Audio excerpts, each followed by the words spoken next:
ramane dhewe trahing nata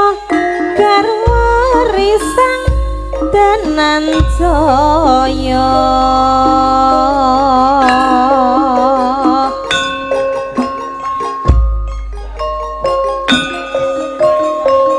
den prayetno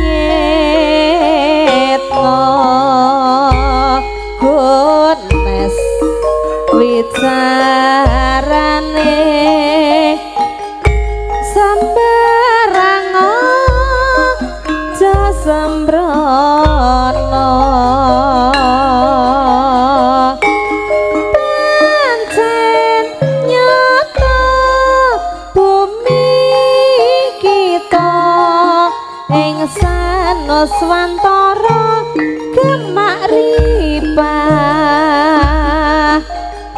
jinawi karta raharja subur kang tinandur tari jagung coblok terong kacang dele pohong angkrem buyung kentang kubis lembayung katon ijo royo-royo dasar banyune tansah hajat lumintu iline yo nyatane katiga rendeng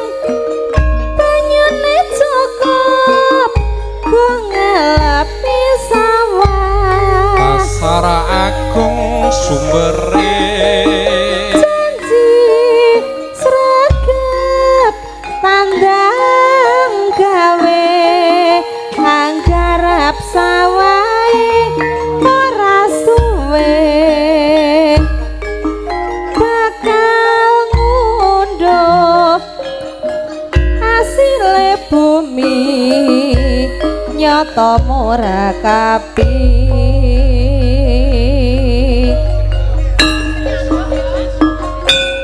ha witing tresna gones wicarane witing tresna jalan saka kulino glibet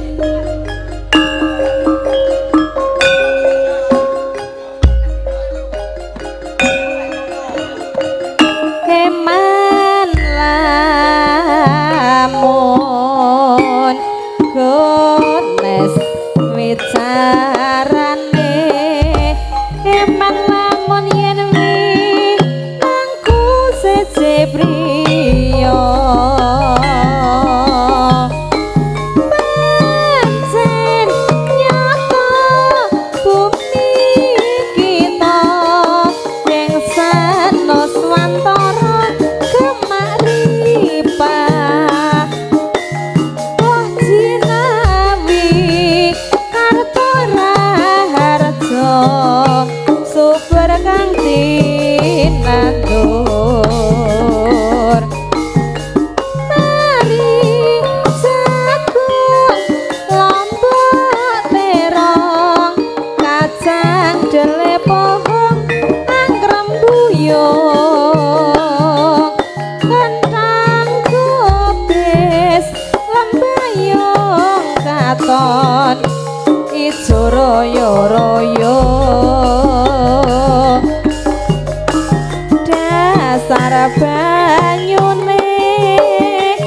tansah hajat lumintu iline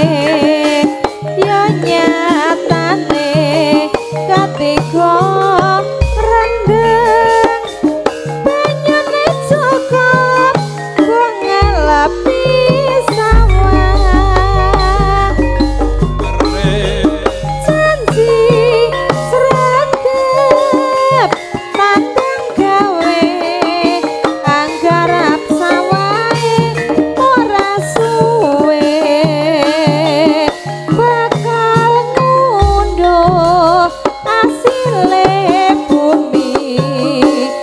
nyata murakabi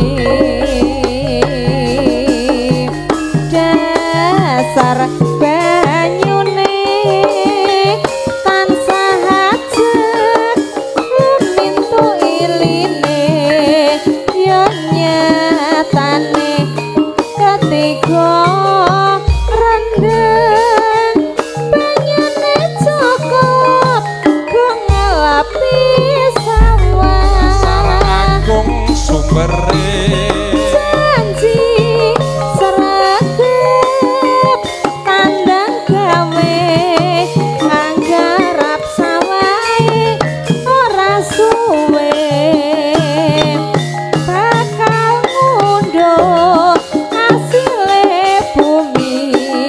nyata murakabi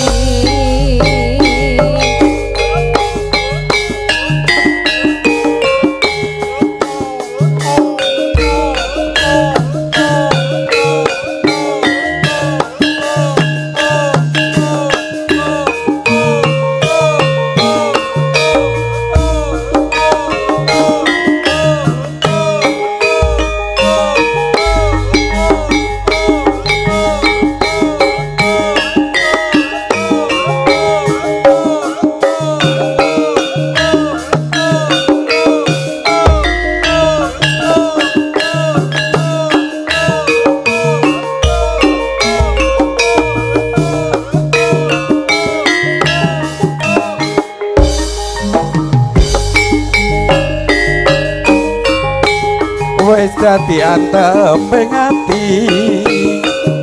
nganti kapan mung bakal tak tendi aku wis kebacut tresno ya mung sliramu sing katon ana apa yen wong iki bisa turun bayanganmu wis mlebu pikiranku kok kaya ngene rasane mung rasa kangen pengen weruh dheweke apa bisa aku nyanding sliramu wong ayu kang dadi pebongjanku tolong ana rasa kangen atiku nganggo esem manis kang tak tunggu kangen iki bisa mari yen diramu gelem takon nambani tak suwun rina dan wengi dadi ya tembok kangene ati iki aku nyanding sliramu dah wong ayu kang dadi babojanku tulung ana rasa kangen atiku nganggo esem manis kang tak tunggu kangen iki bisa mari yen sliramu gelem takon nambani tak suwun rina lan wengi dadi ya tembok kangene ati iki kok bisa anding sliramu wong ayu doh wong ayu kang dadi babojanku ana tulung ana rasa kangen atiku nganggo esem manis kang tak tunggu kangen iki bisa mari yen sliramu gelem takon nambani tak suwun rina lan wengi dadi ya tembok kangening ati iki. Matur nuwun Mas Mangin.